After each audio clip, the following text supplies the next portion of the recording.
Hello, good afternoon beautiful souls. Welcome back to my channel. നമ്മളിപ്പോൾ check ചെയ്യാൻ പോകുന്നത് നിങ്ങളുടെ റിലേഷൻഷിപ്പിൻ്റെ എനർജിയാണ്. നിങ്ങൾ ആരെക്കുറിച്ചാണോ ചിന്തിക്കുന്നത് ആളിൻ്റെ എനർജി നമുക്ക് ചെക്ക് ചെയ്യാം. എന്തൊക്കെ കാര്യങ്ങളാണ് ഇപ്പോൾ ആളിൻ്റെ മനസ്സിലൂടെ കടന്നു പോകുന്നത് നമുക്ക് ടാപ്പ് ചെയ്യാൻ പറ്റുമെന്ന് നോക്കാം. റീഡിങ്സ് ജനറലാണ്, ജെൻഡർലെസ് റീഡിംഗ് ആണ്, ടൈംലെസ് റീഡിംഗ് ആണ്. ആർക്ക് വേണമെങ്കിലും കേൾക്കാം. പക്ഷേ നിങ്ങളുടെ ലൈഫ് ഇവൻറ്റ്സുമായിട്ട് റെസനേറ്റ് ചെയ്യുന്നുണ്ടെങ്കിൽ മാത്രം ഇതൊരു ഗൈഡൻസ് ആയിട്ട് എടുക്കുക, ഇല്ലെങ്കിൽ വിട്ടുകളയുക. ആദ്യം തന്നെ ഇവിടെ 7 ഓഫ് പെൻഡക്കിൾസ് ആണ് കിട്ടിയിരിക്കുന്നത്. ഇതിനെ നമ്മൾ ഫാർമർ കാർഡെന്ന് പറയും. ഇവിടെ ആക്ച്വലി ഒരു പോസാണ്. ആൾ ചോദിക്കുന്നത് ഈസ് ദിസ് ഗ്രോയിങ് ഓർ ഞാൻ എൻ്റെ ടൈം വേസ്റ്റ് ചെയ്യുവാണോ, ഞാൻ നട്ട ഈ ചെടി വളരുന്നുണ്ടോ, അതോ ഞാൻ വെറുതെ എൻ്റെ ടൈം വേസ്റ്റ് ചെയ്യുകയാണോ എന്നാണ് ഈ ആളിവിടെ ചോദിക്കുന്നത്. ഓക്കെ, ഇത് നിങ്ങൾ ആരെക്കുറിച്ചാണ് ചിന്തിക്കുന്നത് ആ ആളിൻ്റെ എനർജിയാണ്. ആൾ എന്തിലോ കാര്യമായിട്ട് ഇൻവെസ്റ്റ് ചെയ്തിട്ടുണ്ട് and is waiting for the fruits, he or she. Okay, അതിനുശേഷം ഇവിടെ ഒരു 7 ഓഫ് സോഡ്സിൻ്റെ എനർജിയാണ്. ഇത് ആക്ച്വലി ഒരു ചീറ്റിംഗ് എനർജിയാണ് ഇവിടെ. അല്ലെങ്കിൽ ഇവിടെ എന്തോ ഒരു കള്ളത്തനമുണ്ട്, ഒരു തീഫ് പറയാണ് ഗെറ്റ് ഇറ്റ് ഡൺ ക്വയറ്റ്ലി, അതുപോലെ.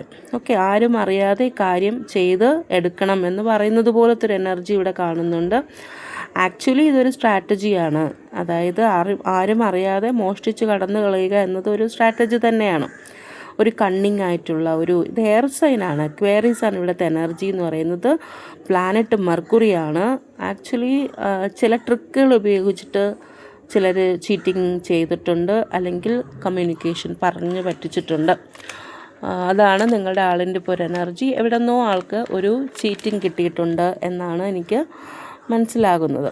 ഓക്കെ, ഇവിടുത്തെ ഒരു എനർജി എന്ന് വെച്ചാൽ I will win but not their way, ഞാൻ എന്തായാലും ജയിക്കും, പക്ഷെ അത് അവരുദ്ദേശിക്കുന്ന രീതിയിലായിരിക്കില്ല ഞാൻ ജയിക്കുന്നത്. ഓക്കെ, ഇവിടെ നിങ്ങൾ വിചാരിക്കുന്നതിനേക്കാൾ ഒരു ട്രിക്കി ആയിട്ടാണ് ചില കാര്യങ്ങൾ സംഭവിച്ചിരിക്കുന്നത്. ഓക്കെ, അടുത്തത് നൈറ്റ് ഓഫ് കപ്സിൻ്റെ എനർജിയാണ്, റൊമാൻസ്. ഇവിടെ ഒരു ചീറ്റിംഗ് നടന്നിട്ടുണ്ട്, അത് ത്രൂ സെഡക്ഷനാണ്. ഇവിടുത്തെ ഒരു എനർജി എന്ന് വെച്ചാൽ I will seduce them to win, ഞാൻ ജയിക്കാൻ വേണ്ടിയിട്ട് എന്തും ചെയ്യും എന്ന് പറയുന്നത് പോലത്തെ ഒരു എനർജി ഇവിടെ ഉണ്ട്. ഇതിൻ്റെ കോംബോ എന്ന് പറയുന്നത് സ്നീക്കി റൊമാൻറ്റിക് ചാമിങ് തീഫ്. അതായത് റൊമാൻറ്റിക് ആണ്, പക്ഷേ ഒരു ചാമിങ് തീഫ്, ഒരു കള്ളൻ, കുറച്ച് കാണാനൊക്കെ നല്ല ഹാൻസം ആയിട്ടുള്ളൊരു കള്ളൻ എന്തോ ഒരെണ്ണം ഇവിടെ ചീറ്റ് ചെയ്തിരിക്കുന്നു. കള്ളൻ അല്ലെങ്കിൽ ഒരു കള്ളി. ഓക്കെ, ചിലർ പറയില്ലേ ഫേക്ക് ലെഫ്റ്റ് ഗോ റൈറ്റ്, ലെഫ്റ്റിലോട്ട് പോകുമെന്ന് പറഞ്ഞിട്ട് ഫേക്കായിട്ട് നമ്മൾ ചെയ്യും, പക്ഷെ അവർ പോകുന്നത് റൈറ്റിലോട്ടായിരിക്കും. അത്തരത്തിലുള്ളൊരു എനർജി ഇവിടെ കാണുന്നുണ്ട്. അതിനുശേഷം 10 ഓഫ് കപ്സ് ആണ്.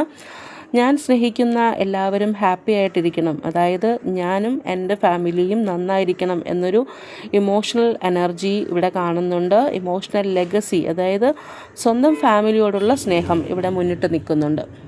നിങ്ങൾ കാണുന്നവർ ആളിൻ്റെ ഫാമിലിയിലുള്ള ആൾക്കാരാണെങ്കിൽ ആൾക്ക് എങ്ങനെയൊക്കെ എങ്ങോട്ടൊക്കെ തിരിഞ്ഞാലും പോയിരുന്നാലും ആൾക്ക് ഫാമിലിയോടുള്ളൊരു സ്നേഹം അതുണ്ടെന്നാണ് പറയുന്നത്. അല്ല, നിങ്ങൾ ഓപ്പോസിറ്റ് തേർഡ് പാർട്ടി ആണെങ്കിൽ ആളിൻ്റെ ഫാമിലിയാണ് ആളിൻ്റെ എല്ലാം, മനസ്സിലാക്കൂ. അത് കഴിഞ്ഞിട്ട് പേജ് ഓഫ് സോഡ്സ് വന്നിട്ടുണ്ട്. ഇവിടെ ഒരു യങ് ചാമിങ് ആയിട്ടുള്ളൊരു എനർജി കാണുന്നുണ്ട്. എന്താണ് ഈ എനർജി പറയുന്നതെന്ന് ചോദിച്ചാൽ what is really going on here, energy ചോദിക്കുന്നത് ആക്ച്വലി എന്താ ഇവിടെ സത്യമായിട്ട് നടക്കുന്നത് എന്നാണ് ആ എനർജി ചോദിക്കുന്നത്. ഭയങ്കര ക്യൂരിയസ് ആയിട്ടുള്ള എനർജിയാണ്, വിജിലൻ്റ് ആയിട്ടുള്ള എനർജിയാണ്, റെസ്റ്റ്ലെസ് ആയിട്ടുള്ള എനർജിയാണ്.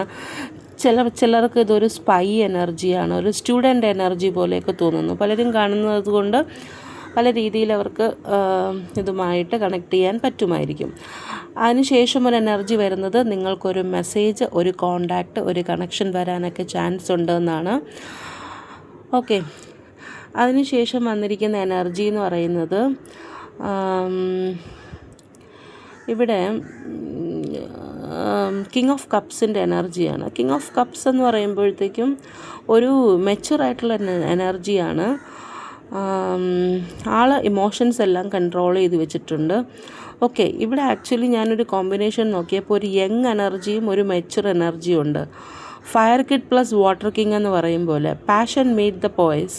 നിങ്ങൾ തമ്മിൽ നല്ല ഏജ് ഡിഫറൻസ് ഉണ്ടെന്ന് തോന്നുന്നു എനിക്ക്. മാത്രമല്ല ഇതിനകത്ത് എക്സൈറ്റ്മെൻറ്റ് കാണുന്നുണ്ട്. ഒരാൾ ഒരു പേജാണ്, പേജെന്ന് വെച്ചാൽ ഒരു കുട്ടി, യുവാവ്, യുവതി എന്നൊക്കെ പറയും. മറ്റേ ആൾ ഒരു മെച്യൂർഡ് ആയിട്ടുള്ള കാമായിട്ടുള്ള ഒരാളാണ്. അയാളുടെ കാംനെസ് കൊണ്ട് ഒരു സ്റ്റോം പോലും നിർത്താനുള്ള കഴിവുണ്ട്. ഇവിടെ ബോട്ടം ഓഫ് ദി ഡെക്ക് കിട്ടിയിരിക്കുന്നത് ലവേഴ്സ് കാർഡാണ്. ഓക്കെ, സോ ഈ കാമായിട്ടുള്ള ആളിൻ്റെ ഒരു പ്രത്യേകത എന്ന് വെച്ചാൽ അയാൾ എല്ലാം ഫീൽ ചെയ്യും, പക്ഷെ ആൾ ഒന്നിൽ മുങ്ങിത്താഴാൻ തയ്യാറല്ല. മനസ്സിലായോ? അപ്പം അങ്ങനത്തെ ഒരു എനർജി ഇവിടെ കാണുന്നുണ്ട്. ആരുടെ എനർജിയാണെന്ന് അറിയില്ല. ഓക്കെ, അപ്പം അങ്ങനെയുള്ള ആൾക്കാരെ ഡീൽ ചെയ്യുമ്പോഴത്തേക്കും നിങ്ങൾ വളരെയധികം ശ്രദ്ധിക്കണം. ഓക്കെ, ഇമോഷണൽ ഇവിടെ കൺട്രോൾഡാണ്. മെച്യൂറായിട്ടുള്ള ഒരാൾ കാമായിട്ടിരിക്കുന്നു. ആൾക്ക് ചില നൊസ്റ്റാൾജിക് ഫീലിങ്സ് ഒക്കെ ഉണ്ട്. ഒരു എനർജി വന്നത് അതാണ്. നൊസ്റ്റാൾജിക് ഫീലിങ്സ് ഒക്കെ ഉണ്ട്. അതിൽ കുറച്ച് റൊമാൻറ്റിസം ഒക്കെ കലർന്നിട്ടുണ്ട്. മാത്രമല്ല പണ്ടത്തെ കാര്യങ്ങളെല്ലാം ഓർമ്മിക്കുന്നുണ്ട്, പക്ഷെ അതെല്ലാം ഇപ്പോൾ എൻഡ് ചെയ്തു പോയി എന്നുള്ളത് വ്യക്തമാണ്. പണ്ടത്തെ കാര്യങ്ങൾ ഓർമ്മിക്കുന്നുണ്ട്, പക്ഷെ അതെല്ലാം കഴിഞ്ഞ കാലങ്ങളാണ്. ഓക്കെ, ആൾക്ക് തന്നെ അറിയാം അതൊക്കെ എൻഡായി കഴിഞ്ഞു എന്നുള്ളത്. അപ്പം അങ്ങനത്തെ ഒരു എനർജിയാണ് ഇവിടെ കിട്ടുന്നത്. അപ്പോൾ ഓവറോളായിട്ട് നോക്കുകയാണെങ്കിൽ നിങ്ങളുടെ ആൾ എന്തോ ഈ ഒരു സമയത്ത് എന്തോ ഒരു കാര്യത്തിൽ ഇൻവെസ്റ്റ്മെൻറ്റ് ചെയ്തിട്ടുണ്ട്. അതിൻ്റെ ഗ്രോത്ത് ആൾ ചെക്ക് ചെയ്യുന്നുണ്ട്. മാത്രമല്ല ഒരു ചീറ്റിംഗ് കിട്ടിയിട്ടുണ്ട്. ചീറ്റിംഗ് കിട്ടിയത് ഒരു സെഡക്ഷൻ വഴിയാണ് ഒരു ചീറ്റിംഗ് കിട്ടിയിരിക്കുന്നത്. പക്ഷേ ആളുടെ ഫാമിലി എപ്പോഴും ഇമ്പോർട്ടൻ്റ് തന്നെയാണ്. അതിനുശേഷം ആൾ പുതിയ ചില കാര്യങ്ങളെല്ലാം തുടക്കമിട്ടിട്ടുണ്ട്. ചിലപ്പോൾ നിങ്ങൾക്കൊരു മെസ്സേജൊക്കെ ആളിൻ്റെ കയ്യിൽ നിന്ന് പ്രതീക്ഷിക്കാം. ഇവിടുത്തെ ആൾ ഭയങ്കര മെച്യൂറായിട്ടുള്ള ഒരാളാണ്. മാത്രമല്ല ചിലപ്പോൾ നിങ്ങളെന്ന് പറയുന്നത് ഈ കാണുന്ന ആൾക്കാർ ആളിനെ കാട്ടി ഏജ് കുറവായിട്ടുള്ള ഒരാളായിരിക്കും, അല്ലെങ്കിൽ നിങ്ങൾക്ക് കൂടുതലായിരിക്കും ഏജ് മറ്റേ ആൾക്ക്. നിങ്ങൾ ആരെക്കുറിച്ചാണ് ചിന്തിക്കുന്നത് ആ ആൾക്ക് ഏജ് കുറവായിരിക്കും. നിങ്ങൾ തമ്മിൽ ഒരുപാട് പാസ്റ്റിൽ നല്ല നല്ല മൊമെൻറ്റ്സുകൾ ഉണ്ടായിട്ടുണ്ട്. ആ മൊമെൻറ്റ്സിനെ കുറിച്ചൊക്കെ ആൾ നല്ലതുപോലെ ചിന്തിക്കുന്നുണ്ട്. അതൊരു കഴിഞ്ഞ കാര്യമാണ് എന്ന രീതിയിലാണ് ആളിപ്പോൾ കൺസിഡർ ചെയ്യുന്നത്.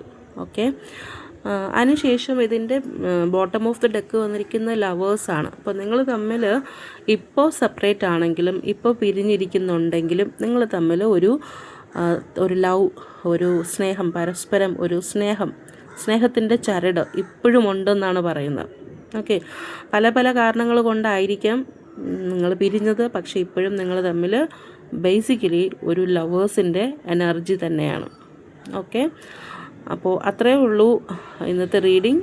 വീണ്ടും ഒരു റീഡിങ്ങുമായിട്ട് വരുന്നത് വരെ നന്ദി, നമസ്കാരം ആൻഡ് ടേക്ക് കെയർ.